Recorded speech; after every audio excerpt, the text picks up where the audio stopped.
할렐루야. 복된 주일 2부 예배에 나오신 산성의 모든 가족들 주님의 이름으로 환영하고 축복합니다. 이 시간 우리 찬양으로 나아갈 때 우리의 세상의 주인 삼았던 모든 것들에서 우리의 시선을 주님 앞에 집중하는, 주님 앞에 올려드리는 그런 귀한 시간 되었으면 좋겠습니다. 우리의 시선을 주님께 올려드립시다.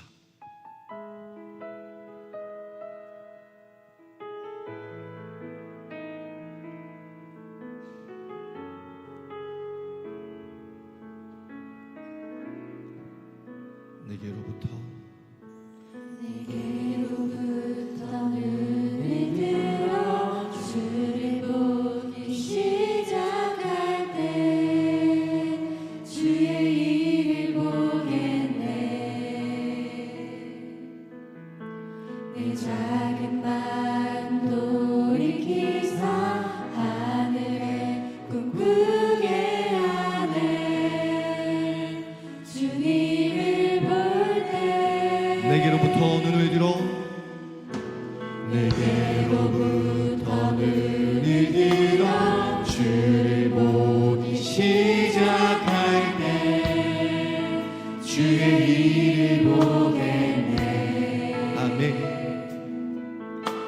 내 작은 마음 돌이키사 하늘에 꿈꾸게 하네.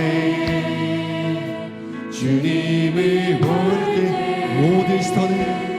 모든 시선을 주님께 드리고 살아계신 하나님을 느낄 때 내 삶은 주의 역사가 되고 하나님이 일하기 시작. 모든 시선을 주님께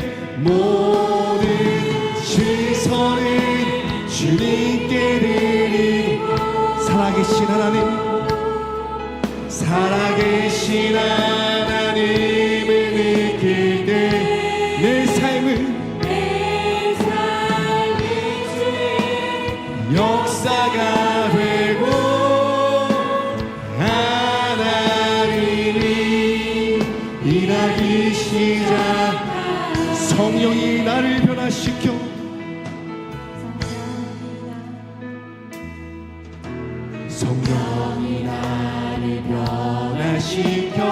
모든 두려움 사라지네.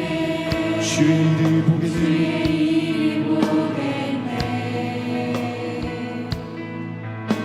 황폐한 땅 한가운데서 주님만을 알게 되리. 주님을 볼 때 성령이 나를 변화시켜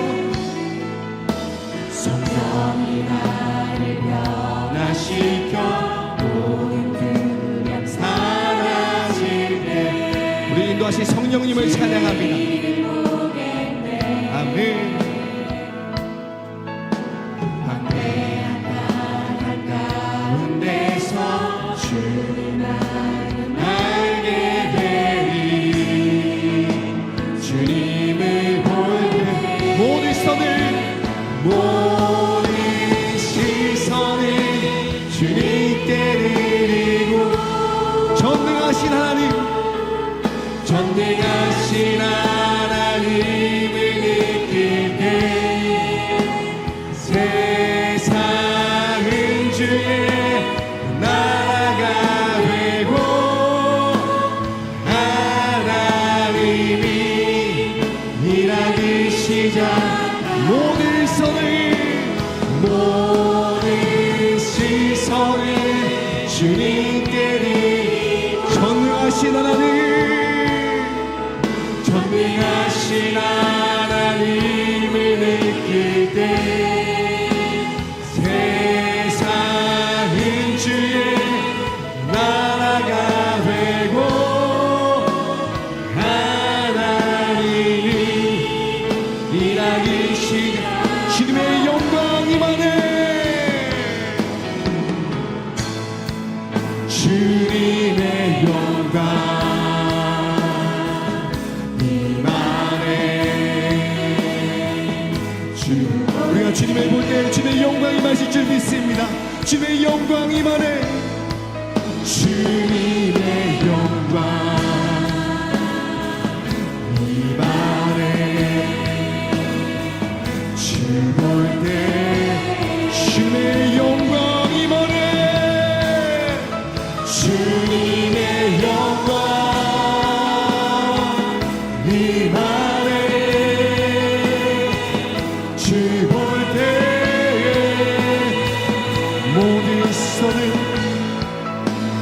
모든 시선이 주님께 드리고 살아계신 하나님을 느낄 때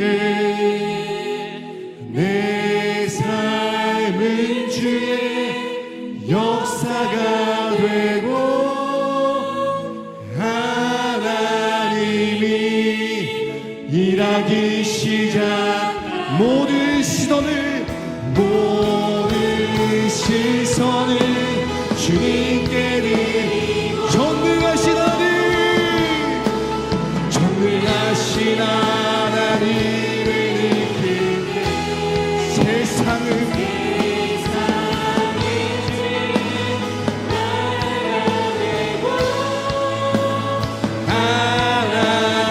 하나님이 일하기 시작하네. 이 시간 우리 찬양을 받으신 주님께 우리 시선을 높여드립니다. 주님께 영광의 박수 올려드리겠습니다. 할렐루야.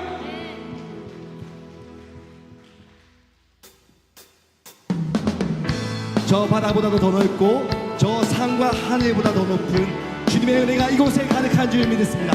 우리 박수치며 주님을 찬양합시다.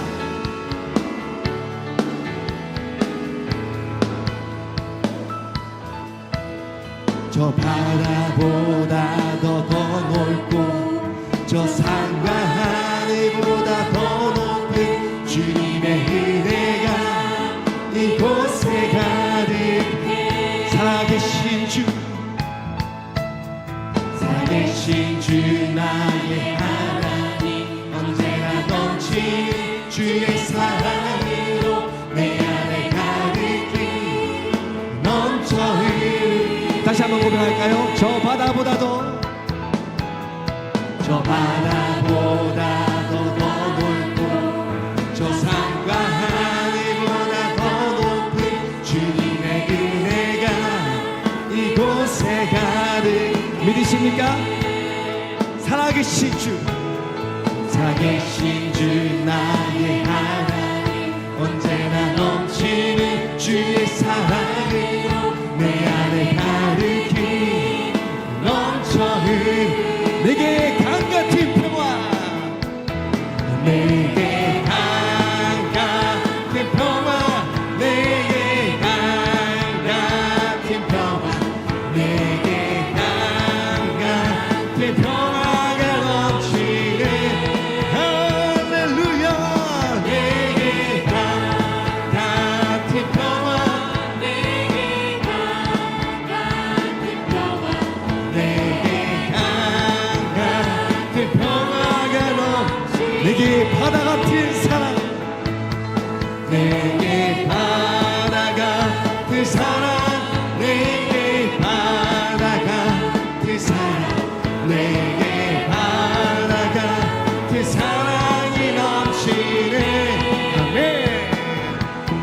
내게 바다 같은 사랑 내게 바다 같은 사랑 내게 바다 같은 사랑이 우리 목소리로 내게 샘솟는 내게 샘솟는 기쁨 내게 샘솟는 기쁨 내게 샘솟는 기쁨이 넘치네 할렐루야 내게 샘솟는 기쁨 내게 샘솟는 기쁨 내게 샘솟는 기쁨 내게 강같은 평화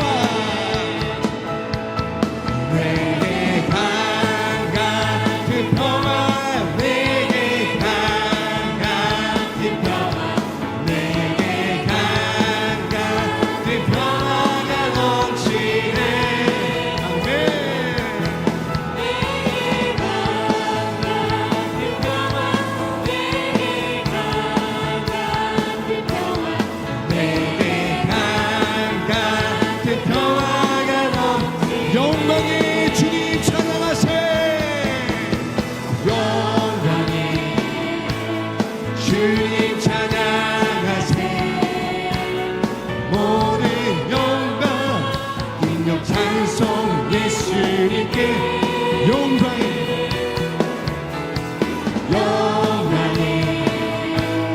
주님 찬양하세 주의 백성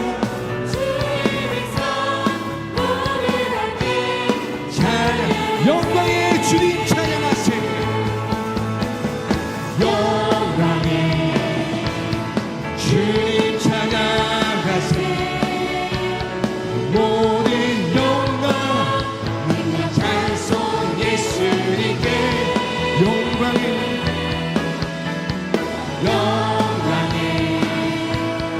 주님 찬양하세 주의 백성 찬양 두 손을 높이 들고 두 손을 높이 들고 주 이름 찬양 존귀와 영광 모두 주 예수님께 영광의 주님 찬양하세 죽으시고 부활하신 만왕 두 손을 높이 들고 두 손을 높이 들고 주 이름 찬양 존귀와 영광 모두 주 예수님께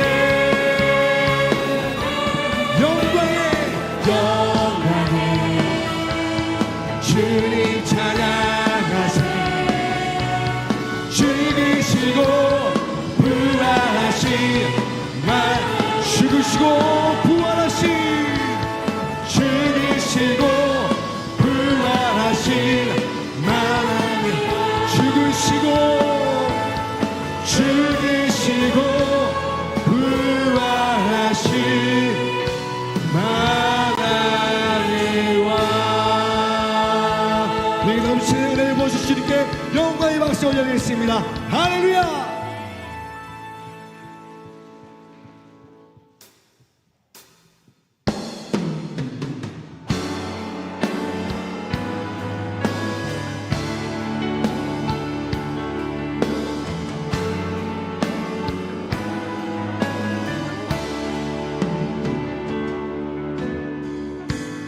나의 기도하는 것보다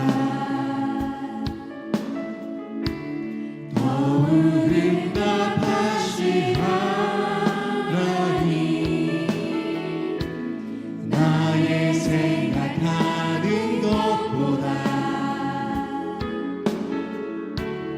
더욱 이루신 하나님 우리 가운데 역사하신 능력대로 우리들의 강구함에 넘치도록 능히하신 주님께 모든 영광과 존귀 찬양과 경배를 돌리시오라 모든 영광과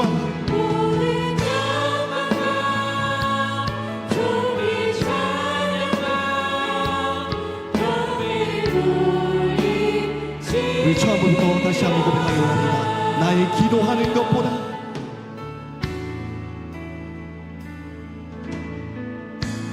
나의 기도하는 것보다 더 응답하신 하나님 더욱 응답하신 하나님 나의 생각하는 것보다 나의 생각하는 것보다 더욱 이루시는 하나님 더욱 이루시는 하나님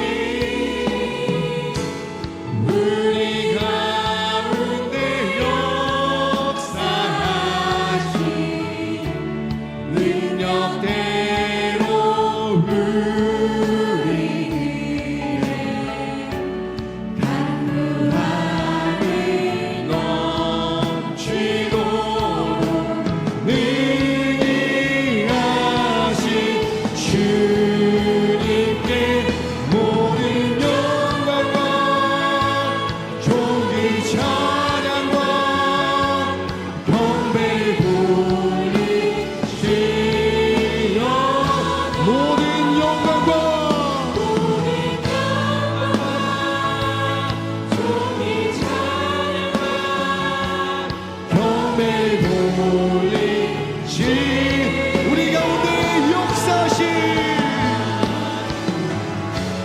우리 가운데 역사 능력대로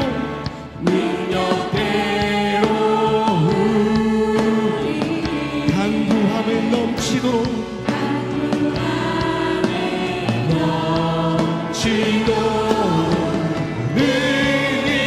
능히하신 주님께 모든 영광과 존귀 찬양과 경배를 돌리시어 모든 영광과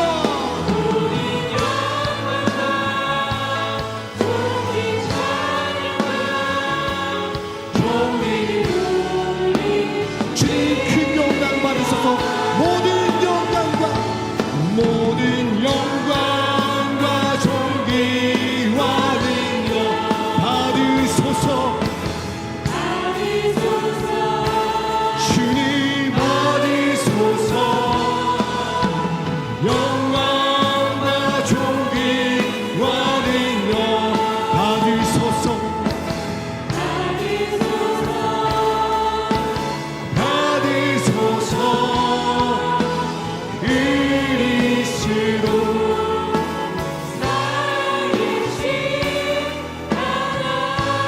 주님 큰 영광 받으소서. 주님 큰 영광 받으소서.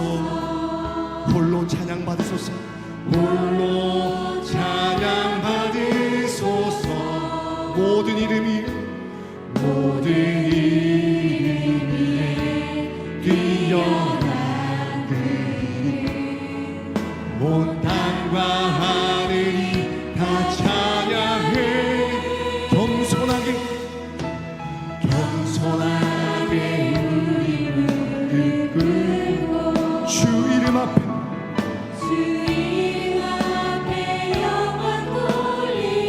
모두 절하세요.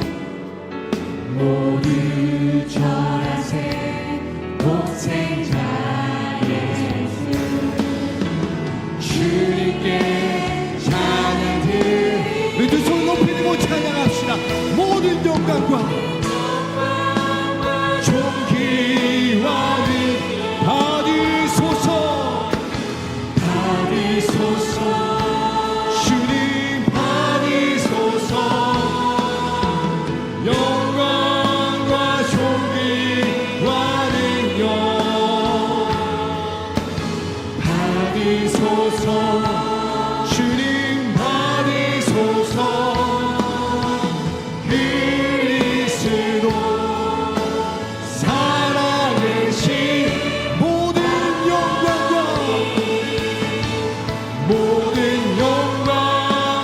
존귀와 능력 받으소서. 주님 받으소서. 영광과 존귀와 능력 받으소서. 주님 받으소서. 그리스도 살아계신 하나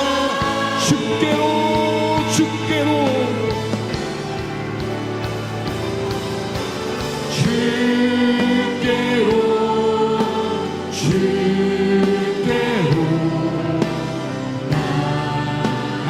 나아가니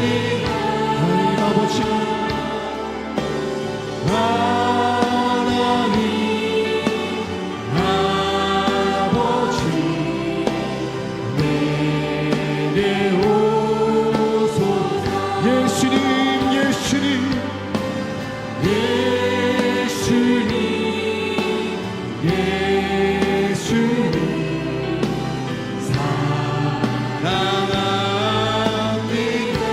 내 모습 이대로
너희 모든 백성들아 그를 찬송할지어다.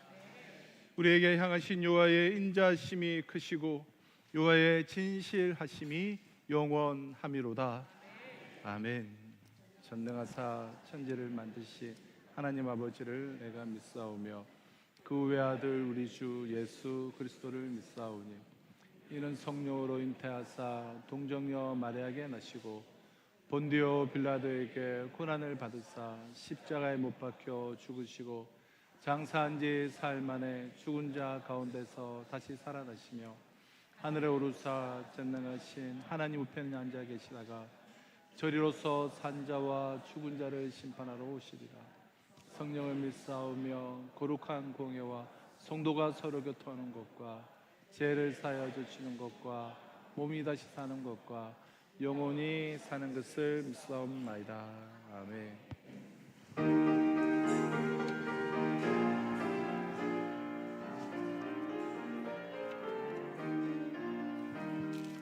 세상 모든 풍파들을 흔들어 약한 마음 낙심하게 될 때에 내려주신 복을 떼어 보아라. 주의 크신 복을 내가 알리라. 받은 복을 세어 보아라. 크신 복을 내가 알리라. 받은 복을 세어 보아라. 주의 크신 복을 내가 알리라. 세상 근심 걱정 너를 누르고 십자가를 등에 지고 나갈 때 주가 내게 주신 복을 세어라. 두려움 없이 항상 찬송하리라. 받은 복을 세어 보아라. 크신 복을 내가 알리라. 받은 복을 세어 보아라. 주의 크신 복을 내가 알리라. 세상 권세 너의 앞길 막을 때 주만 믿고 낙심하지 말아라. 천사들이 너를 보호하리니 염려 없이 앞만 보고 나가라. 받은 복을 세어 보아라. 크신 복을 내가 알리라. 받은 복을 세어 보아라. 주의 크신 복을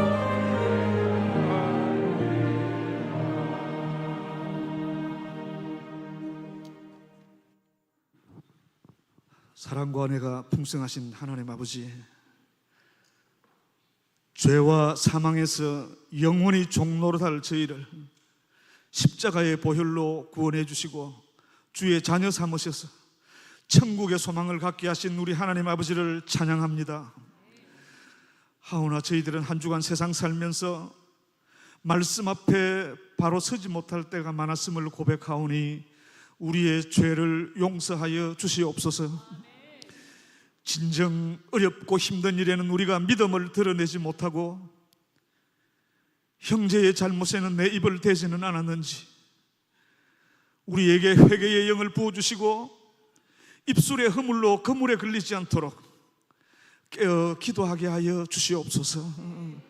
날마다 반복하는 죄지음과 회개 속에서 옷을 찢을 것이 아니라 진실로 우리의 마음을 찢어서 하나님 앞에 바로 설 때 위로부터 그치지 않는 은혜가 우리에게 임할 줄 믿습니다. 하나님 아버지, 우리 가운데는 경제 문제, 자녀 문제, 건강 문제, 갖가지 기도 제목으로 하나님께 울부짖는 지체들이 많이 있습니다. 문제 앞에 절대 넘어지지 않게 하시고 이미 우리에게 약속하신 구름 기둥과 불 기둥의 역사를 믿사오니 범사에 감사함으로 나아갈 때 일하시는 하나님의 손이 우리에게 반드시 임할 줄 믿습니다. 하나님 아버지, 우리에게 이른 비와 늦은 비를 내리시어 맥주 감사 주일로 지키게 하심을 감사합니다. 우리가 얻은 모든 소득이 하나님의 은혜인 줄 알고 바치는 이 예물을 주님 연락하여 주시옵소서. 이 시간 말씀을 전하시는 목사님을 주의 신이 붙들어 주시옵소서. 말씀의 지혜와 지식과 능력과 권세를 더하셔서 듣는 모든 무리가 말씀 앞에 사로잡힐 때 우리를 괴롭히는 온갖 더러운 것들은 다 떠나가고 몸의 곳곳에서 나타나는 여러 질병들도 근원부터 말라서 깨끗하게 치유될 줄 믿습니다. 이 시간 교회를 세우고 예배를 성공시키기 위하여 맡은 곳곳에서 수고하는 청지기들에게 주님이 주시는 위로와 평강이 넘치게 하여 주시옵소서. 이 모든 말씀 예수님의 이름으로 기도하옵나이다. 아멘.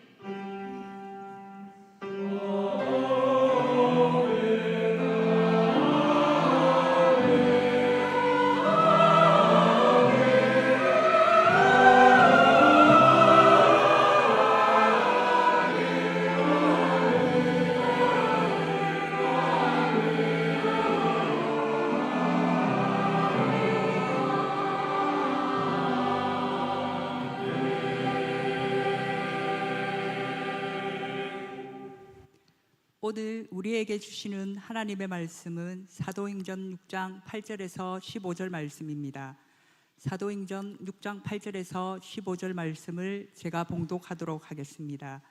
스데반이 은혜와 권능이 충만하여 큰 기사와 표적을 민간에 행하니 이른바 자유민들 즉 구레네인, 알렉산드라인, 길리기아와 아시아에서 온 사람들의 해당에서 어떤 자들이 일어나 스데반과 더불어 논쟁할세 스데반이 지혜와 성령으로 말함을 그들이 능히 당하지 못하여 사람들을 매수하여 말하게 하되 이 사람이 모세와 하나님을 모독하는 말을 하는 것을 우리가 들었노라 하게 하고 백성과 장로와 서기관들을 충동시켜 와서 잡아가지고 공회에 이르러 거짓 증인들을 세우니 이르되 이 사람이 이 거룩한 곳과 율법을 거슬러 말하기를 마지 아니하는도다.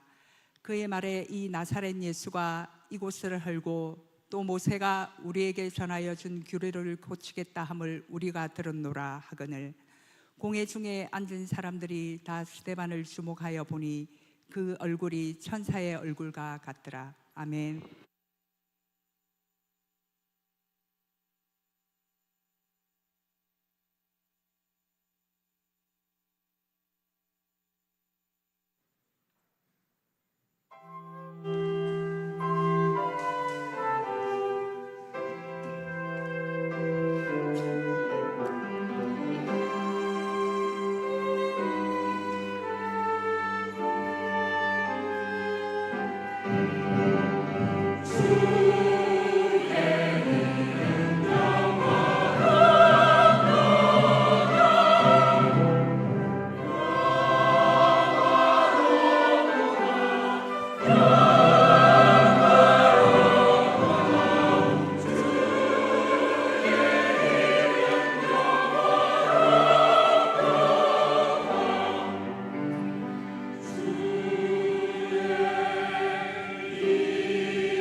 가슴에 안고 우리 귀한 예물 주님의 손에 보고나 하겠습니다. 먼저 그 나라와 그 일을 구하라. 먼저 그 나라와 이를 구하라. 그 나라와 그 일을 그리하면 이 모든 것을 너희에게 더하시리라.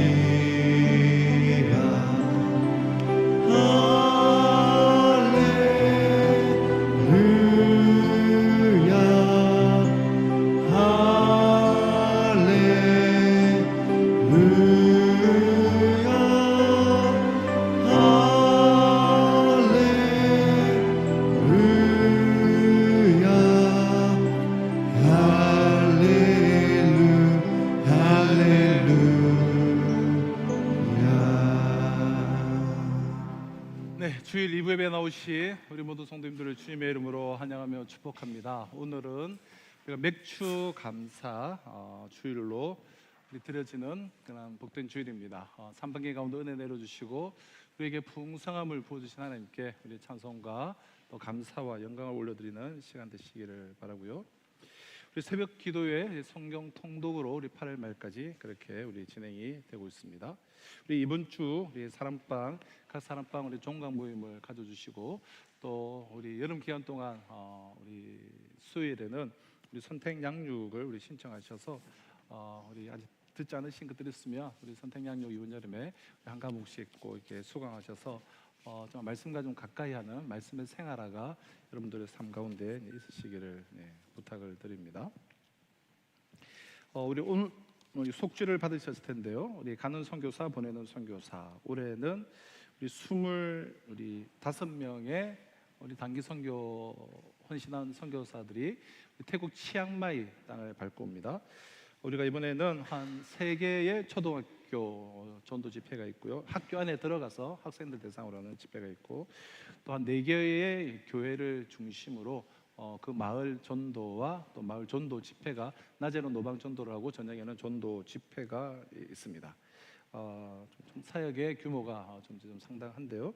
위에서 기도해 주시고 우리 가는 선교사님들은 우리 이제 항공료와 또 시간과 또 우리가 그쪽에서 생활하는 나의 경비를 우리가 내고 가고요. 사역은 우리가 함께 동력해 주시기를 부탁드립니다. 제가 이런 거 할 때마다 좀 우려가 되는 것은 항상 이제 하는 분들만 하고 항상 하는 분들이 계속해서 하는 그런 것들을 보게 되는데 우리가 이제 내가 이 사역에 이 전도 집회에 또 이 초등학교에 작은 선물이라도 내가 동참하겠습니다. 그러니까 뭐 금액은 뭐 적더라도 금액과 상관없이 우리가 좀 다 같이 조금이라도 마음을 모아서 우리가 함께 해나가는 선교가 되었으면 좋겠습니다. 그리고 우리가 복음의 풍성함을 들고 가기에 우리가 가는 곳마다 만나는 곳마다 또 우리가 풍성한 또 그런 사역들이 좀 일어나기를 일어났으면 좋겠다 기대하는 마음이 있는데요. 우리 이렇게 어느 사역에 혹은 기타로 내가 어떻게 얼마를 동참하겠다 적으시고 이걸 찢으셔서 이 부분은 제출해 주시고 한쪽 부분은 가지고 계시면서 우리 기도해 주시면 되겠습니다. 그리고 농협 계좌가 있는데요. 우리 회계님 계좌로 입금해 주시거나 또 우리 회계님에게 우리가 또 이렇게 동참해 주시면 감사하겠습니다. 우리 대학 청년부 수련회가 이번 주 금요일 토요일에 있습니다. 또 우리 교육자 여름 수련회 여름 휴가 우리 보시면서 우리 격려해 주시면 감사하겠고요.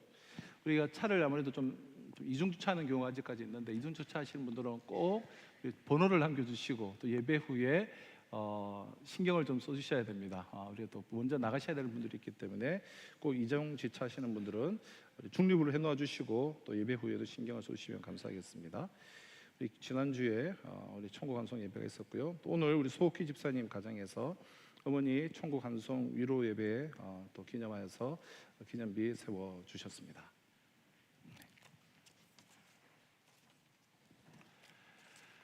우리 지난주 우리는 배타성을 뛰어넘어 세계를 품는 그리스도인이라는 제목으로 초대교회가 좀 더 정확하게 말하면 히브리파 유대인들이 헬라파 유대인 7명을 전원 집사로 세운 사실을 우리는 살펴보았습니다. 오늘 본문은 그 7명의 7집사 가운데 스데반 집사에 대한 이야기를 우리에게 전해주고 있는데요. 본문 8절은 이렇게 시작되고 있습니다. 스데반이 은혜와 권능이 충만하여 큰 기사와 표적을 민간에 행하니. 스데반이 큰 기사와 표적을 행하였다라는 이 8절의 말씀은 사실은 매우 놀라운 말씀이에요. 자, 왜 놀라운가 하면 먼저 우리 사도행전 2장 22절이 이렇게 증거하고 있는 부분을 보게 돼요. 이스라엘 사람들아, 이 말을 들어라. 너희도 아는 바와 같이 하나님께서 나사렛 예수로 큰 권능과 기사와 표적을 너희 가운데서 베푸사 너희 앞에서 그를 증언하셨느니라. 자, 큰 권능과 기사와 표적을 행하였다라는 이런 표현이 지금 누구에게 다 사용되어지고 있냐면 예수님에게요. 나사렛 예수 그리스도. 또한 사도행전 2장과 5장은 각각 이렇게 말씀하고 있는데요. 사람마다 두려워하는데 사도들로 말미암아 기사와 표적이 많이 나타나니 사도들의 손을 통하여 민간의 표적과 기사가 많이 일어나매.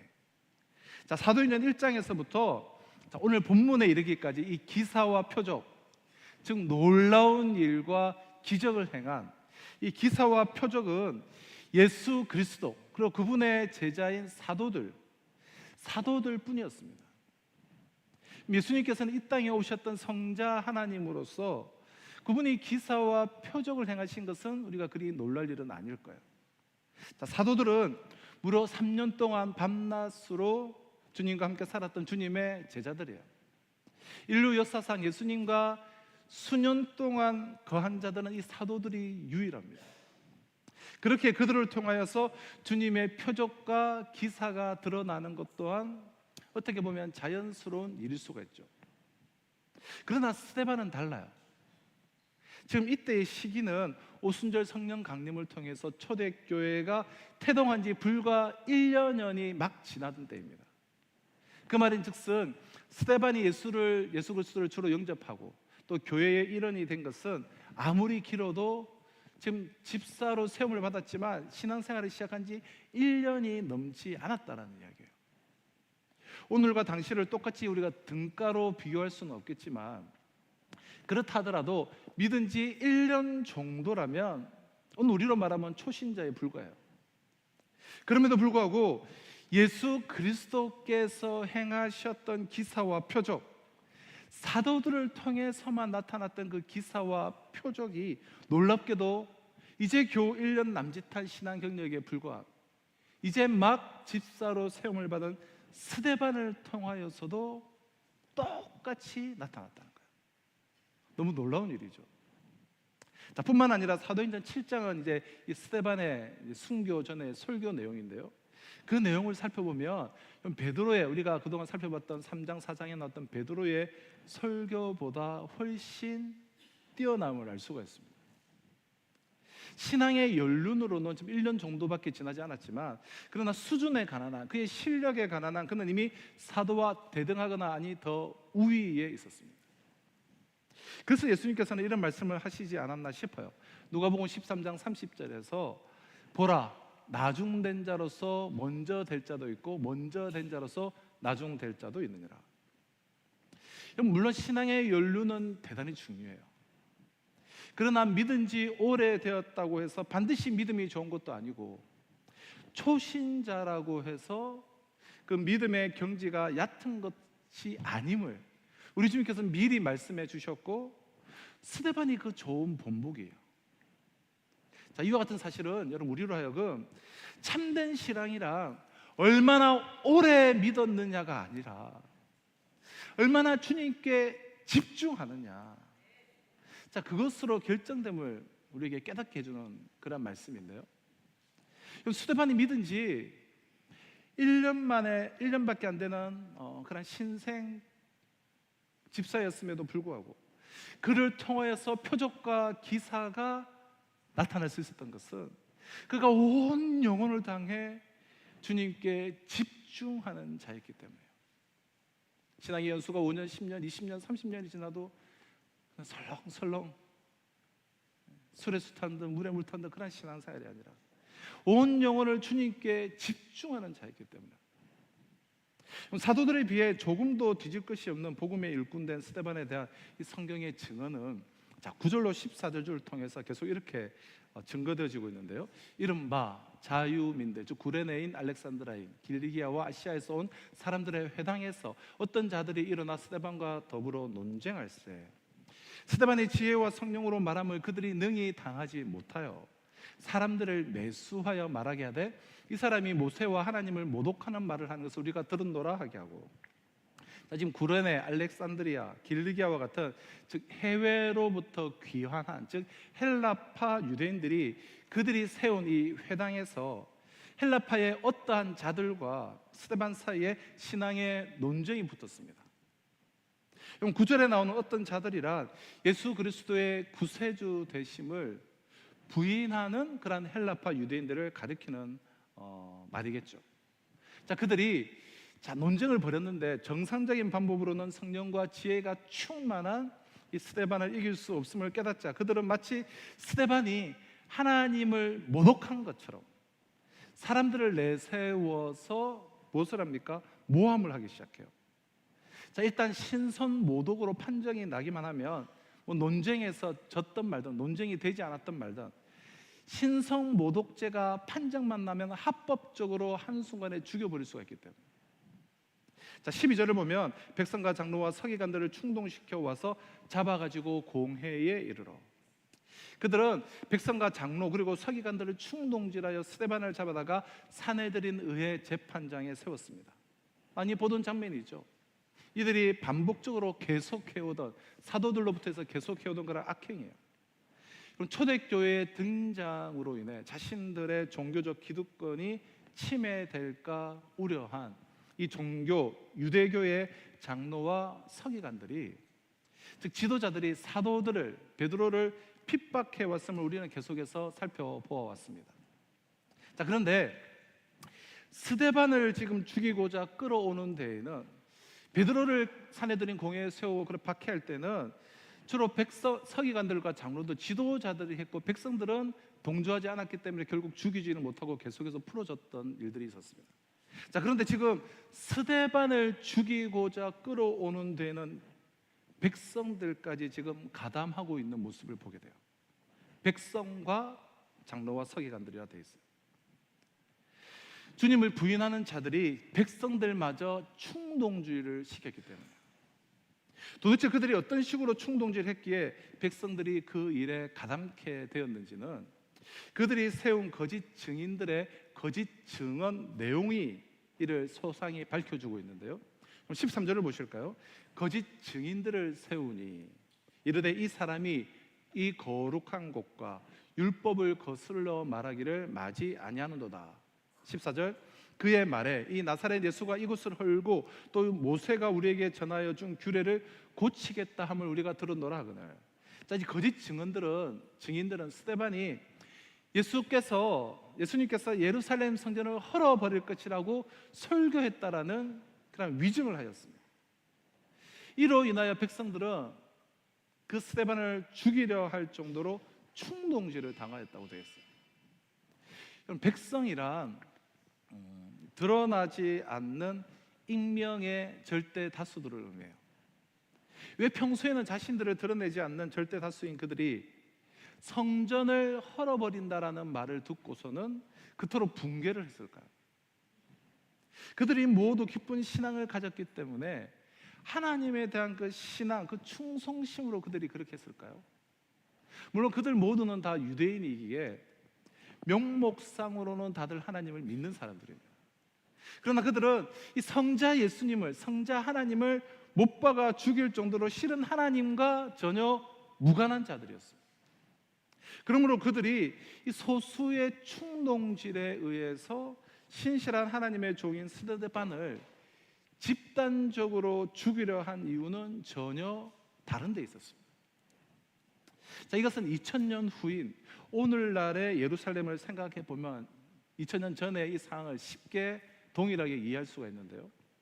저는 아직 성지 순례를 가보지는 못했지만 성지 순례를 가서 예루살렘에 딱 들어가 보면 예수님과 관련된 유적지 부근은 대부분 그 땅에 오래 전부터 살아왔던 아랍인들이 대부분의 상권을 차지하고 있다고 합니다.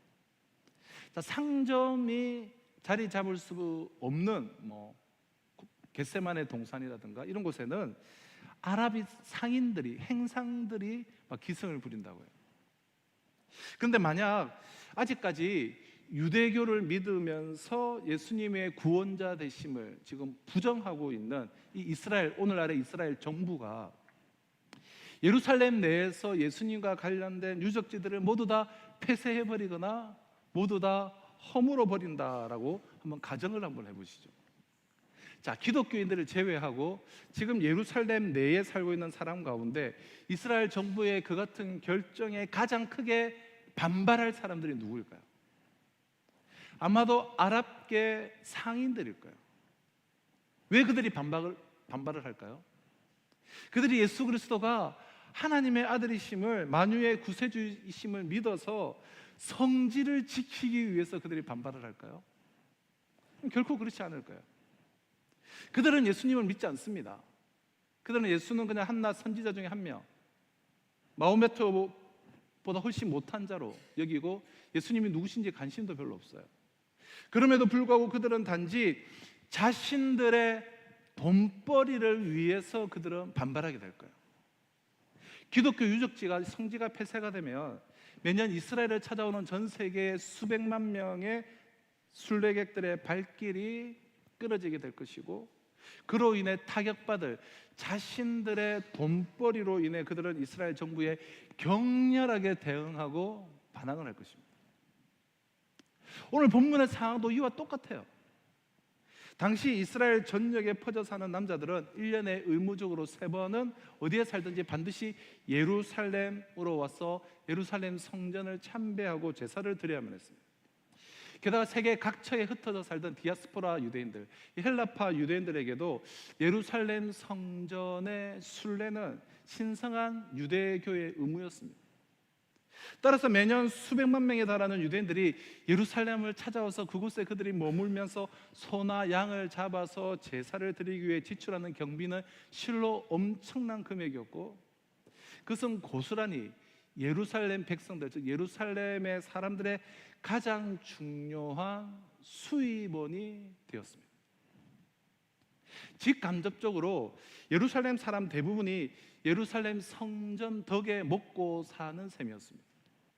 이것이 예수가 성전을 헐어버릴 것이라고 스데반이 말했다라는 그 소수의 거짓 소문에 절대 다수의 백성들이 이전에는 휩쓸리지 않았지만 이번에는 그토록 휩쓸려서 충동질 당한 이유예요.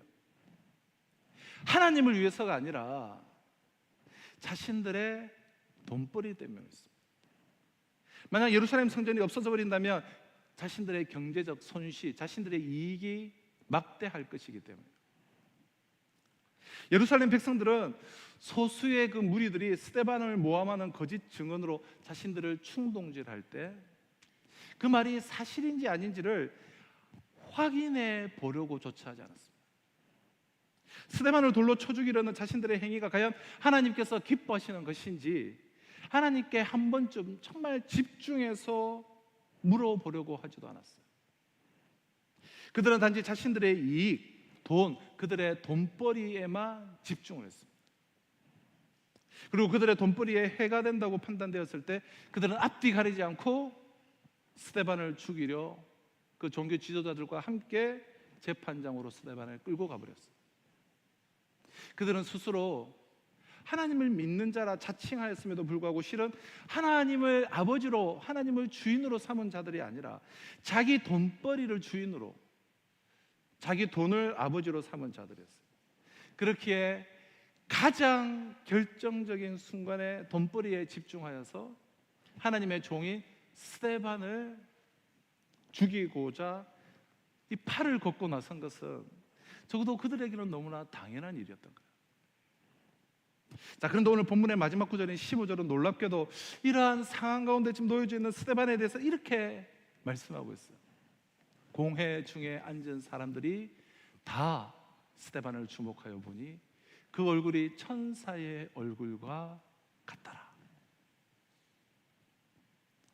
유대교 지도자들이 백성들을 충동질하여서 스데반에게 신성 모독의 제목을 덮어 씌워서 합법적으로 죽이기 위해 거짓 증인까지 세워서 스데반을 재판정에다가 세웠습니다. 스데반의 편이라고 지금 단 한 사람도 없어요. 모두 스데반을 죽음으로 몰고 가려는 사람들 뿐이에요. 그렇다면 스데반은 지금 공포에 휩싸인 얼굴 표정이거나 아니면 목숨을 막 구걸하는 그런 비굴한 표정이거나 그것도 아니라면 절망적인 낙담한 모습이어야만 합니다. 그런데 15절은 그 절대절명의 위기의 상황에 처한 스데반의 얼굴이 마치 천사와 같았다, 이렇게 우리에게 증거해 주고 있습니다. 도대체 스데반이 어떤 사람이었기에 이런 일이 가능할 수 있었을까요? 그럼 최근에 사람들의 얼굴을 가만히 바라보고 계신 적이 있으십니까? 오늘날 사람들의 그 얼굴을 자세히 우리가 바라보면 한 가지 공통된 특징을 우리가 발견할 수 있는데요. 그래서 수많은 사람 가운데 정말 기쁜 표정의 얼굴이 별로 없다라는 거예요. 그 얼굴만 봐도 야, 저 사람은 굉장히 그 마음의 평강이 있구나, 저 마음에 정말 큰 기쁨이 충만하구나, 그런 환한 얼굴을 우리가 오늘날 찾아보기가 힘듭니다. 다 뭔가 일단은 투명스럽고 무뚝뚝하고 초조하고 짜증스러워하면서 뭐가 화가 잔뜩 나 있는 듯한 그런 눈빛인 경우가 참 많아요. 여러분, 다른 사람 얘기할 것이 없이 여러분 자신에게 한번 스스로 물어보시기를 바라요. 여러분이 정말 마음 깊은 곳에서 내가 평화를 느껴본 적이 언제입니까? 그래서 그것이 얼굴로 표정으로 나타난 때가 너무나 평안하다라는 그 샘솟는 기쁨이 일어나서 견딜 수 없는 그 평화를 맛보았던 때가 언제입니까? 성경은 다른 사람은 몰라도 우리 그리스도인들은 마음에서 우러나오는 이 기쁨과 평안을 누려야 한다라고 말씀해요. 그것이 복음을 소유한 자로서 당연한 그리스도인의 모습이다라고 말씀해요. 다시 말해서 그리스도인들의 얼굴은 오늘 본문의 스데반과 같아야 한다는 거예요. 우리 믿는 사람의 얼굴은 천사의 얼굴이어야 한다는 거예요.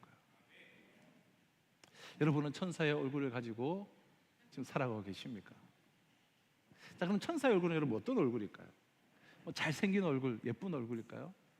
장동건, 김태희, 너무 제가 이렇게 말하면 너무 옛날 사람 이야기한다고 요즘에는 김수현, 이름을 까먹었네요.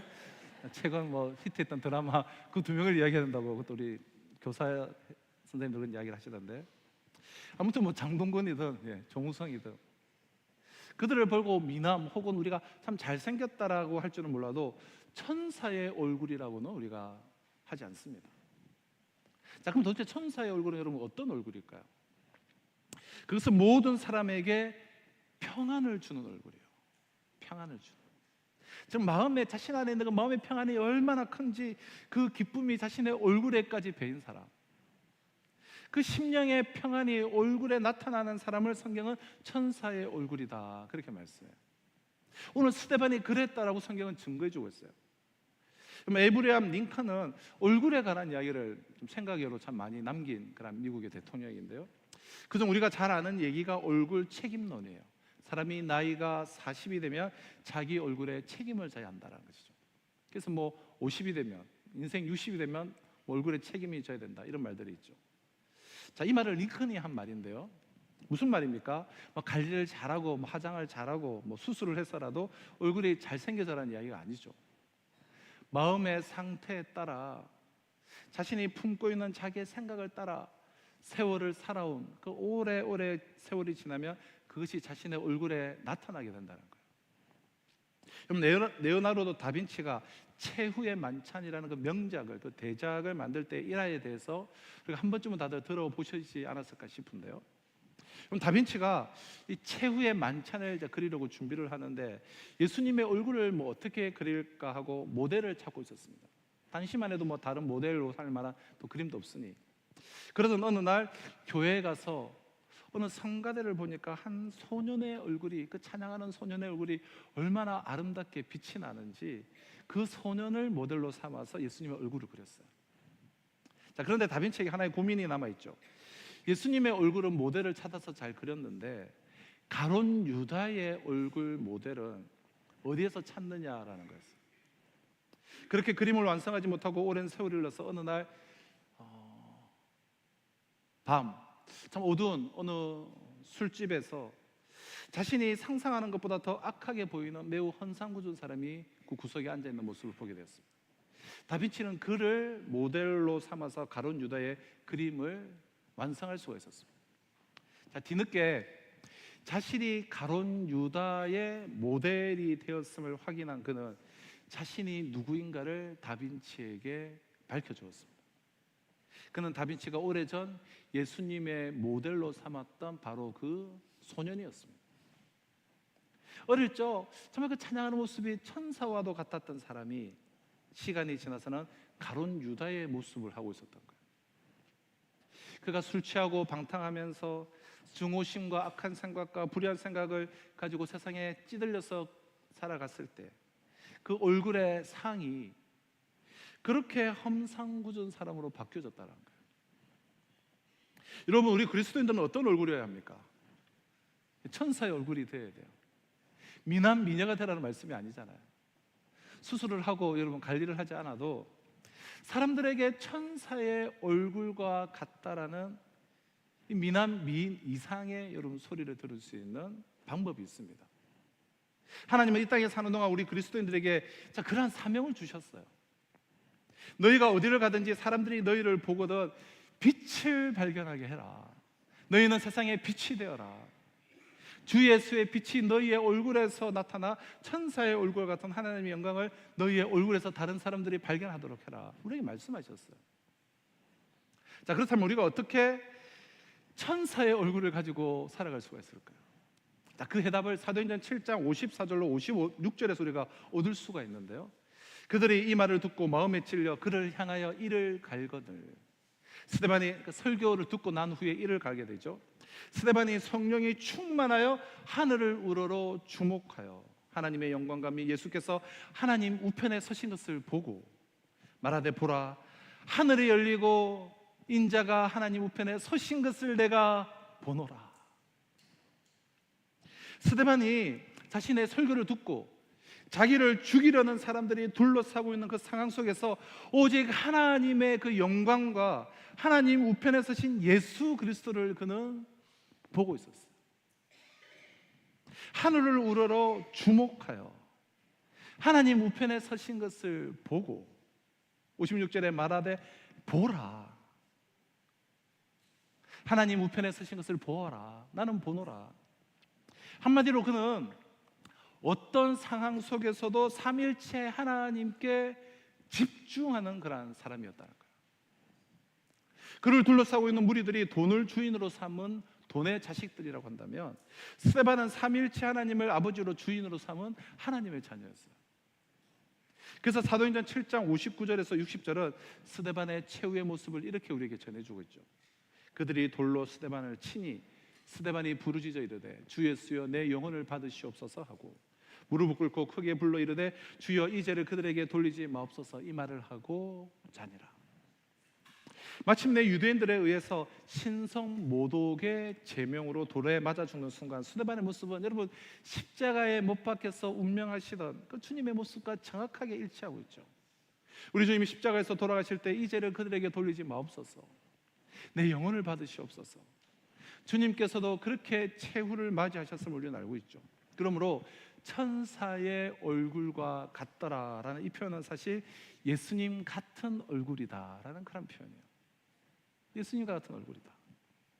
스데반은 날마다 그 영혼을 주님께 집중하면서 사는 자였기에 돌에 맞아 죽어가는 그 상황 속에서도 천사의 얼굴로 예수님 같은 얼굴로 주님을 본받아서 자신의 최후를 맞이할 수 있었던 거예요. 우리의 영혼이 삼위일체 되신 하나님께 정말 집중을 할 때 우리는 언제나 천사의 얼굴과 같을 수 있어요. 그러나 우리가 한순간이라도 주님을 외면할 때 자신의 돈 주머니를 위해서 스데반을 돌로 쳐 죽이는 악마의 모습으로, 스데반에게 지금 돌로 쳐 죽이는, 자신들의 그 이익을 위해서 돌로 쳐 죽이는 그들의 모습이 악마의 얼굴과 같지 않았을까요?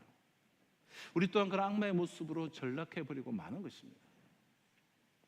내가 나의 영혼을 정말 주님께 여러분 집중할 때와 반대로 주님을 외면할 때에 그에 따라 우리 자신이 얼마나 정말 무섭게 돌변하는지 우리 자신이 그 누구보다도 잘 알고 계시지 않습니까?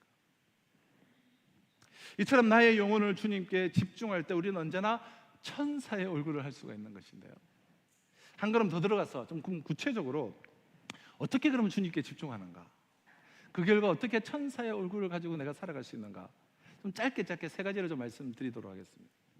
어떻게 천사의 얼굴을 살아갈 수가 있을까요? 어떻게 주님께 집중을 하는가? 첫째, 부름받은 삶을 살아야 돼요. 내가 부름받은 그 삶에 집중해야 한다는 거예요. 인간의 삶을 우리가 두 가지로 요약할 수가 있는데요, 하나는 쫓기는 삶이요, 또 하나는 부름받은 삶이에요. 이 세상의 모든 사람들이 이 두 가지 중에 하나의 삶을 살게 되어 있습니다. 먼저 쫓기는 삶은 어떤 삶인가? 환경을 내가 지배하기보다는 환경의 지배를 받는 삶이에요. 그래서 어떤 환경의 지배에 따라서 늘 바쁘고 또 분주하고 늘 할 일이 많아요. 해도 끝이 없고 또 가져도 끝이 없어요. 그래서 그들은 늘 신기루를 쫓아서 살아가요. 그러다 보니 그들의 이마에는 늘 불만족이라는 글귀가 쓰여 있습니다. 얼마나 많은 사람들이 이렇게 쫓기는 삶을 살아가고 있는지 몰라요. 또 한 가지의 삶이 있는데 그것은 부름받은 삶이에요. 하나님 앞에서 소명의식을 가지고 사는 삶이에요. 이러한 사람은 삶의 방향이 있어요. 목적이 분명해요. 삶의 이유가 명확해요. 그러므로 막 쫓길 필요가 없어요. 하나님이 왜 나를 이 땅에 보내셨는가를 이해를 합니다. 하나님이 오늘 이 시대에 나를 통해 무엇을 하기를 원하시는가를 알고 그 일만을 위해서 살아가요. 부름받은 삶이죠. 예수님도 삶을 똑같이 이렇게 두 가지로 나누셨는데요, 마태복음 6장에서 염려하면서 고민하는 삶과 믿음으로 사는 삶, 이렇게 분류해 주셨죠. 염려하며 사는 사람들의 목적은 이 땅에 간단하게 말하면 의식주가 전부예요. 의식주가 목적이에요. 왜 염려하는가? 이 땅에 의식주를 가지기 위해서, 먹고 살기 위해서, 더 좋은 옷을 사기 위해, 더 넓은 아파트를 사기 위해서요. 내 사업이 망하면 어떡할까? 무엇을 먹을까? 무엇을 입을까? 염려하며 매일매일 근심 가운데 살아가죠. 그들의 이마에는 근심이라고 쓰여져 있습니다. 그러나 믿음으로 사는 자들은 그렇지 않습니다. 이 땅에 의식주가 중요한 것이 아니라, 그것이 목적이 아니라 그건 도구일 뿐이고, 내가 지금 하나님의 나라와 의를 위해 하나님께서 나를 이 땅에 보내신, 그리고 나를 그리스도인으로 불러주신 그 목적을 위해 살아가고 있는가에 온 마음을 집중하면서 살아가는 거예요. 이러한 사람은 믿음으로 살아가기에 환경에 관계없이 환경을 지배하며 평안을 가지고 살아간다고 말씀해요. 스데반의 삶이 지금 바로 그러한 삶이에요. 사실 그의 삶은 결코 여러분 평탄한 삶이 아니었습니다. 그럼 성경에 스데반 집사가 왜 갑자기 등장하게 되었습니까? 교회 안에 있었던 분쟁 때문이에요. 여자인 가부들 사이의 분쟁이었습니다. 한번 생각해 보십시오. 여자들은 남자들에 비해 훨씬 더 천사 같다가도 한번 분쟁이 생기면 이건 해결하기가 쉽지 않아요. 게다가 돈 문제까지 걸린 일이에요. 그럼 이것은 정말 풀기 어려운 문제가 됩니다. 누가 이 일을 맡아도 오해받기가 쉽고 양쪽 모두에게 불평 듣기 쉬운 그런 일이에요. 이 구제를 행정적으로 치른다는 일은. 스데반은 아마 수많은 오해와 비난을 그는 받았을 것입니다. 그뿐 아니라 그는 그냥 그런 행정적인 일만 감당한 사람이 아니라 주님께서 맡기신 소명의식을 따라 복음을 전했습니다. 그러나 바리새인과 서기관들은 이것을 기뻐하지 않았죠. 그래서 그들은 스데반이 하지 않은 일로 스데반을 모함했고 공의 앞에 데려다 놓고 그를 욕했고 결국 그의 마지막은 돌에 맞아서 죽는 삶이었습니다. 그럼 그저 남의 얘기로 읽지 마시고 여러분들이 지금 그 현장에 있다고 한번 생각을 해보십시오. 수많은 이들이 지금 나를 향해서 이를 갈면서 씩씩거리면서 양손에 돌을 몇 개씩 집어들고 서 있습니다. 그리고 나를 겉옷을 벗겨서 그 공의 중간에 세워둡니다. 한 사람이 소리를 지르며 던지자 수많은 돌들이 쏟아져서 나의 머리가 깨지고 일발이 깨어져 나가고 눈이 터졌습니다. 그 공회의 현장, 수많은 사람들이 스데반을 모함하며 재판하는 자리에 있던 그를 두고 오늘 성경은 이렇게 얘기하는 거예요. 스데반을 주목하여 보니 그 얼굴이 천사의 얼굴과 같더라. 무엇이 그를 이렇게 만들었습니까? 스데반이 지금 주어진 삶의 환경이 좋았습니까? 스데반에게 고통과 고난이 없었습니까? 아니에요. 그렇다면 무엇이 그를 이렇게도 편안하게 만들었을까요? 그것은 소명이에요. 내가 비록 이 땅에서는 고통과 모함을 받아도, 비난받고 지금 돌에 맞아도 나를 통해서 지금 하나님의 일이 이루어지고 있다라는 그 의식이 스데반의 얼굴을 그 고통 가운데서도 천사의 얼굴로 바꾸어 버릴 거야. 우리도 마찬가지예요. 오늘 어려움이 있더라도 소명을 따라서, 부르심의 소명을 따라서 어떤 일을 행하면 그 일을 행하면서 나아갈 때 우리 안에 기쁨이 있는 것이죠. 그럼 저는 매주 이것을 조금이나마 맛보게 되는데요. 여러분, 좀 어설픈 설교긴 하지만 이 설교 한 편 준비하기가 쉽잖아요. 매주 토요일 밤까지, 주일 새벽까지 씨름을 해요. 어제가 아니라 오늘이죠. 새벽 2시, 한 2시 반까지 씨름을 하다가 한 2-3시간 자고 아침에 이렇게 일찍 나와서 마무리하고 교육회 설교를 하는 것인데요. 근데 설교를 마치고 나면 아무리 피곤해도 이 만족함과 충만함과 그 기쁨이 주어져요. 이 설교자가 누릴 수 있는 최고의 유익이라고 저는 생각하는데, 한편에 설교를 해도 그럴진데 하나님께서 나에게 주신 사명과 거룩한 소명을 날마다 내 삶 속에서 이루어 갈 때에 그 기쁨이 그럼 어떠하겠습니까? 그것은 환경이 막지 못해요. 고통이 막지 못해요. 그래서 오늘 본문의 스데반의 얼굴은 천사의 얼굴과 같이 이렇게 환하게 빛난 것입니다. 천사의 얼굴을 갖기를 원하십니까? 그렇다면 이 땅에 신기루와도 같은 거나 의식주, 마시면 다시 목마라질 그 헛된 물을 쫓아 살지 마시고 영원한 생명수, 하나님 우리에게 주신 사명, 한 번 마시면 우리의 배에서 강같이 솟아나는, 생수의 강같이 솟아나는, 그래서 다시는 우리를 목마르게 하지 않을 그 넉넉한 하나님의 부르심을 위해서 살아가시기를 축복합니다. 주님의 나라와 주님의 의를 구하며 소명을 따라서 살아갈 때 우리가 그저 쫓기는 삶이 아니라 부름받은 삶을 살아갈 때 우리 마음에 기쁨이 회복될 것이며 또 우리의 얼굴은 천사의 얼굴과 같이 되게 될 것입니다. 어떻게 주님께 집중하며 어떻게 천사와 같은 얼굴을 가지고 이 땅에서 살아갈 수가 있는가? 둘째는 성령 충만한 삶을 살아야 돼요. 성령 충만함에 집중해야 돼요. 그럼 과거 한국 교회에서는 이 성령 충만한 삶이라고 하는 것이 굉장히 오해가 좀 많았었습니다. 소위 성령 받았다, 성령 충만하다고 주장하는 사람들이 좀 이상한 행동을 좀 많이 했기 때문에 뭔가 좀 정상적이지 않은 행동들을 좀 많이 했어요. 일단 하는 행동들이 목소리부터 괜히 막 여러분 이러면서 신소리, 막 새소리를 막 왜 그렇게 소리를 이상하게 내는지, 그러니까 뭔가 목소리부터 틀리고 뭔가 좀 상식적이지 않고 비정상적인 모습을 과거에 좀 많이 보여왔어요. 그런 모습을 보고 저는 어릴 때 성령 충만함을 받고 싶은 마음이 전혀 없었습니다. 그러니까 성령 충만에 대한 이제 오해인데요. 성경을 보면 매우 재미있는 단어가 계속 나오는데요. 그리고 지난주 말씀했던 3절을 한번 보실까요? 형제들아 너희 가운데서 성령과 지혜가 충만하여 칭찬받는 사람 7을 택하라. 자, 그들은 비정상적인 사람이 아니었어요. 그러니까 가까이 가고 싶지 않은 뭔가 좀 독특한 사람들이 아니었어요. 성령과 지혜가 충만하여.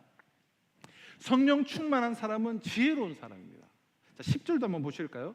스데반의 지혜와 성령으로 말함을 그들이 능히 당치 못하여. 이것은 스데반의 인격을 설명할 때 늘 따라 나오는 단어인데, 그는 성령 충만했는데 성령 충만할 뿐 아니라 지혜가 충만했다고 말해요.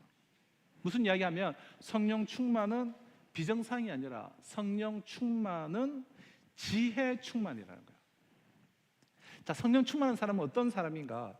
지극히 정상적인 삶을 살아가는 사람이에요. 하나님이 주신 목소리를 일부러 망가뜨리면서 뭔가 좀 좀 독특한 그런 것이 아니라 정상적으로 말하는 거예요.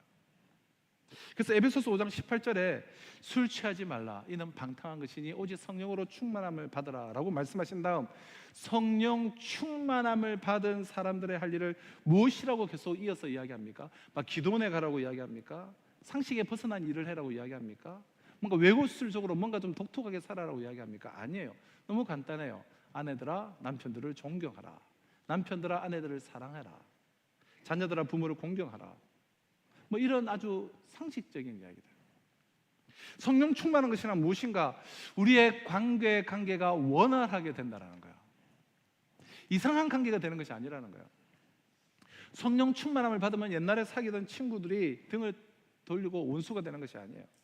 친구들이 막 너가 좀 지긋지긋하다고 손을 내젓는 것이 아니에요. 시어머니와 며느리, 직장 상사와 종업원, 친구, 성도, 어떠한 관계이든 간에 그 관계 속에 원활한 물이 흘러가서 모든 관계가 원만하게 되는 것이 성령 충만의 증거예요. 왜 우리의 마음이 불편합니까? 그리고 언제 가장 우리가 괴롭습니까? 우리는 관계가 틀어질 때 괴로워요. 어느 날 하나님과의 관계가 틀어졌습니다. 내가 죄를 범했는데 회개하지 않았어요. 은밀한 죄를 가지고 있어요. 그러면 하나님과의 관계가 불편하고 그것이 내 얼굴에 나타나게 되죠. 아무리 모든 것을 다 가졌다 해도 집안에 여러분 싸움이 있어 보십시오. 편치가 않잖아요. 그래서 잠언 기자는 17장 25장에서 마른 떡 한 조각만 가지고 있어도 화목하는 것이 제육이 집에 가득하고 다투는 것보다 낫다. 다투는 여인과 함께 큰 집에서 사는 것보다 움막에서 혼자 사는 것이 낫다. 그럼 그렇지 않습니까? 관계가 한번 틀어져 보십시오. 아무리 돈을 많이 벌어와도 남편과 아내의 관계가 나빠져 있으면 그것이 뭐 지옥이죠. 어떻게 우리가 천사의 얼굴을 가지고 살아가는가? 성령 충만함을 받아야 한다. 성령 충만 제1의 증거는 관계의 충만이에요.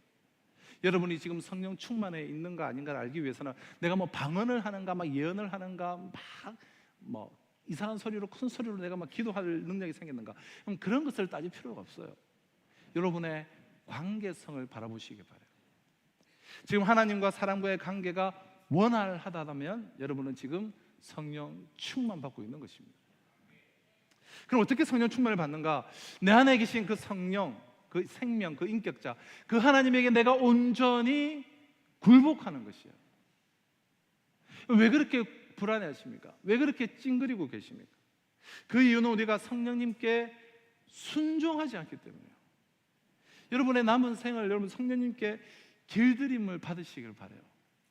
성령님이 여러분들의 생각들을 추정하게 하시고, 성령님이 여러분들의 그 말을, 언사를 추정하게 하시고, 성령님이 여러분들의 돈 쓰는 것들을 추정하게 하시고, 성령님이 여러분들의 생활 구석구석을 좀 주장하게 다스리도록 한번 내어들어 보십시오. 거기에 좀 놀라운 평화가 있어요. 사실 많은 분들이 이미 참 체험해 보시지 않았습니까? 쾌락을 내가 막 쫓아가요. 나의 욕망을 따라서 행해요. 나의 욕망을 따라서 막 그릇 행해요. 근데 우리가 이 일을 할 때 느껴지는 공통점이 있습니다. 그런 일을 하고 나면 더 허무해져요. 마음이 그렇게 허전할 수가 없어요. 여러분, 죄 지을 때만 약간의 그 죄가 가져다 주는 약간의 기쁨이 있지, 죄 짓고 나서 후회하지 않는 사람은 아무도 없습니다. 그러나 여러분이 성령님께 순복해서 한번 살아보십시오. 화내고 싶을 때 성령님이 입을 다물게 하시면 입을 다무십시오. 복수하고 싶을 때 성령님이 그만두라고 하시면 멈춰 보십시오. 거기에 놀라운 기쁨이 생겨나게 될 것입니다. 우리가 간증집을 읽기를 원하시면 코리 텐문 여사의 간증집을 읽으시면 참 좋은데요. 그녀는 유대인으로 나치 수용소에서 수많은 고통을 받았습니다. 그녀의 언니는 자기가 보는 앞에서 독일군에게 비참하게 죽었습니다. 후에 그녀가 복음을 전하러 다니던 어느 날 설교를 다 마치고 나서 인사를 하는데 그녀의 눈앞에서 놀라운 사람을 발견하고 코리 텐문 여사는 몸이 그냥 굳어져 버렸어요. 집회를 마치고 나오다가 거기에서 자기 언니를 잔인하게 살인했던 그 독일 군인을 본 거예요. 그는 그녀를 알지 못하죠. 자기가 죽인 여자의 동생이라는 것을 알지 못했기에 그저 걸어 나왔고 감동을 받았다고 인사하러 줄에 서 있고 있는 거예요. 그는 일기에 이렇게 썼습니다. 하나님 안 됩니다. 저 인간만은 제가 악수할 수가 없습니다. 저 인간만은 용서할 수가 없습니다. 사람들이 점점 다가와요. 한 사람씩 악수를 하는데 진땀이 흐르기 시작해요. 그러나 속에서는 이렇게 말합니다. 성령이 말하죠. 용서해라. 그녀는 일기에 이렇게 썼어요. 주님, 도저히 못합니다. 그때 하나님이 그녀에게 이런 말씀을 주셨습니다. 내가 지금 너에게 요구하는 것은 용서를 할 수 있는가 없는가를 묻는 것이 아니라 용서하라는 것이다. 그것이 하나님의 명령임을 깨닫고 마침내 그 사람이 앞에 왔을 때 그녀는 악수를 했고 그를 깨어나 주었다고요. 그때 놀라운 마음이 생겼는데 도저히 내가 할 수 없다라고 생각했던 그 용서가 그의 심장을 깨닫는 그 순간 정말 그 마음이 봄눈 녹듯이 녹아버리는 거예요. 그때 그래서 그녀는 자신의 일기에 이렇게 기록하고 있습니다. 순종이 중요하다. 용서할 수 있느냐 없느냐가 아니라 순종의 삶이 우리를 성령 충만하게 할 수 있다.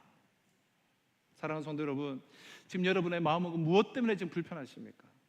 혹시 하나님 앞에 성령님의 음성 앞에 순종하지 않는 그 무엇이 남아있지는 않습니까? 우리 모두 성령 충만하여 성령님께 순종하는 삶을 사시길 바랍니다. 우리가 성령님께 순종할 때 우리의 마음에 다시 그 기쁨과 평안이, 스데반이 누렸던 그 평안이, 그 원수들 앞에서도 뛰었던 그 평안이 경험되게 될 것입니다. 어떻게 주님께 집중하며 어떻게 천사와 같은 얼굴을 가지고 이 땅에서 살아갈 수가 있는가? 첫째, 부르심 받은 삶을 살아야 하고요. 둘째, 성령 충만한 삶을 살아야 하며, 마지막 셋째, 은혜에 푹 잠긴 생활을 하셔야 돼요. 6절, 8절, 3만절을 다시 한번 보실까요? 스데반이 은혜와 권능이 충만하여. 자, 도전이 되는 것은 스데반은 충만한 사람이었다는 거예요. 그럼 충만하다는 단어는 오버플로우, 흘러 넘친다, 가득 차서 흘러 넘친다는 뜻이에요. 컵에 물이 반만 있는 것이 아니라 많이 부어서 그냥 철철 물이 흘러 넘치는 거예요. 시냇물에 가뭄이 들어서 물이 쫄쫄쫄쫄 흐르는 것이 아니라 지금 흘러 넘치는 거예요. 스데반은 흘러 넘치는 사람이었습니다. 자, 5가지를 이야기하죠. 지혜와 믿음이 흘러 넘쳤고, 성령과 권능이 흘러 넘쳤고, 그리고 이제 은혜가 그에게 충만했다, 흘러 넘쳤다고요. 하나님의 은혜를 대부분의 그리스도인들이 알기는 알아요. 그러나 문제는 그 은혜가 자신의 삶 속에서 절절절절 흐르고 있다는 거예요. 근데 스데반은 그런 사람이 아니었습니다. 하나님의 은혜가 얼마나 그에게 쏟아 부어졌던지, 하나님의 은혜를 그 얼마나 날마다 그가 발견했던지, 그의 삶 속에 은혜가 충만했다, 흘러 넘쳤다라고 이야기해요. 여러분, 우리의 인생은 상처 없이 살아갈 수 없습니다. 우리는 누군가로부터 상처를 입고 또 내가 누군가에게 상처를 입히면서 살아가요.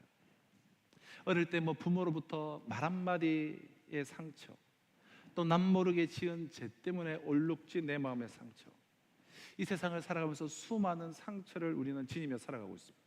중요한 것은 이러한 상처들이 우리의 얼굴을 어둡게 한다는 거예요.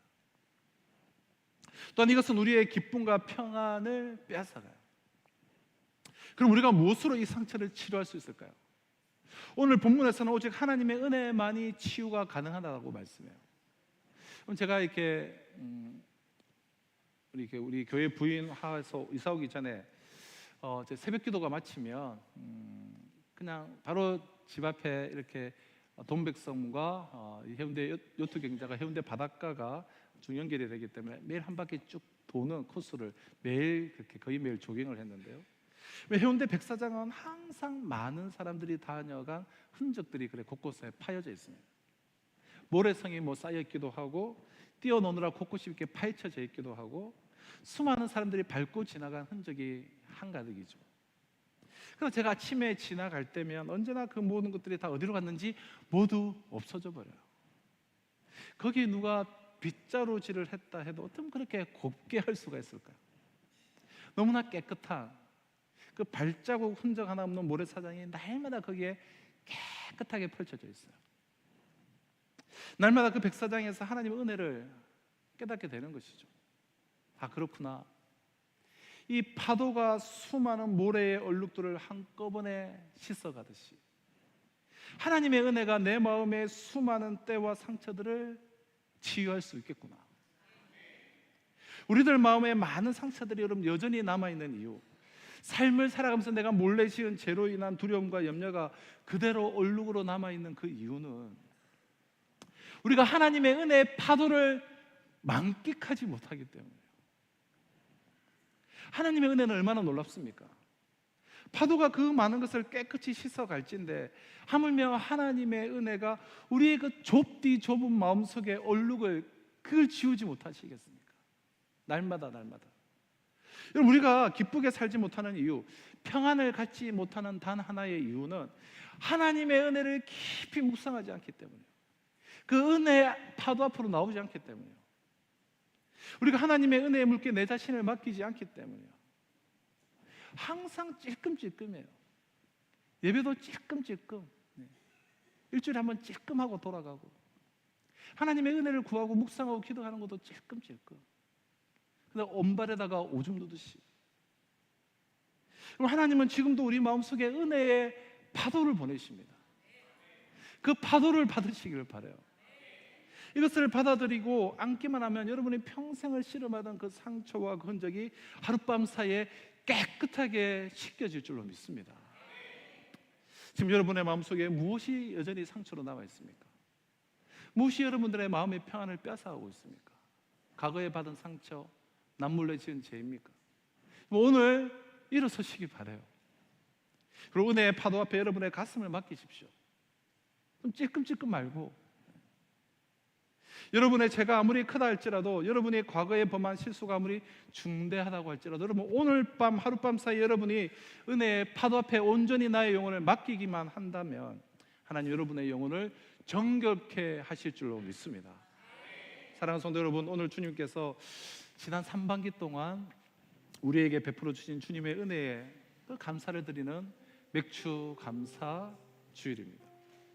주님께서 오늘 본문을 통하여서 우리가 어떤 상황 가운데서도 천사의 얼굴을 하며 우리가 무엇까지 감사하는 성숙한 그리스도인이 되어야 할 것인가를 말씀해 주고 계십니까? 혹 이 땅에서 그리스도인으로 살아간다는 이유만으로 불이익이나 고난을 당하십니까? 주님의 말씀대로 살기 때문에 고난을 당하고 계십니까? 주님께서 맡기신 일에 충성함으로 인해 까닭 없이 돌팔매질을 혹 당하고 계십니까?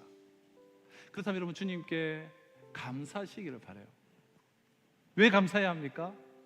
하나님을 믿는다면서도 실은 나의 돈주머니를 주인으로, 아버지로 삼고, 주님을 사랑한다 하면서도 실제로는 나의 욕망에만 집중하며 살고, 그래서 그리스도인이라고 하면서도 천사의 모습이기보다는 악마의 모습일 때가, 악마의 표정으로 스데반을 돌로 치는 무리들과 별 다를 바가 없을 나의 인생 가운데 은혜를 내려주셨기 때문이에요. 오늘도 나를 불러주시고 삼위일체의 아버지 되신 그 하나님만을 집중적으로 바라보시길 바라요. 날마다 나의 영혼을 다하여 정면으로 주님께 집중하시기를 바랍니다. 스데반처럼 죽음의 순간에서도 주님에 대한 그 시선을 거두지 않고 이 시대를 살아가시길 바라요. 그래야 이 시간 이후로 나의 삶이 진리 안에서 이 세상을 새롭게 하는 표적과 기사의 도구로 쓰임받게 하시고 천사의 얼굴을 가지고 이 시대를 살아갈 수 있는 저와 우리 모두가 다 되시기를 주님의 이름으로 축원합니다. 진짜 주신 약속의 말씀 우리 가슴에 새기며 하나님 은혜를 구하는 간절한 마음으로 예수의 이름을 높이며 기도하는 마음으로 주님의 이름을 찬양하며 나가도록 하겠습니다. 능력의 이름 예수, 능력의 이름 예수, 권능의 이름 예수, 모든 강력을 다하는 예수, 생명 되신 예수, 치유의 이름 예수, 치유의 이름 예수, 용서의 이름 예수, 용서의 이름 예수, 자유 주시는 그 이름 예수, 생명 예수 이름 찬양. 예수 이름 찬양 예수 이름 찬양 내 반석 내 나의 산성 나의 구원자 주시하리. 나의 구원자 주시하리 예수 이름 찬양. 예수 이름 우리 다 같이 자리에서 일어나셔서 우리 힘찬 목소리로 예수 이름 찬양. 예수 이름 찬양 예수 이름 찬양 내 반석 나의 산성 나의 구원자 주시하리 예수 이름 예수 이름 찬양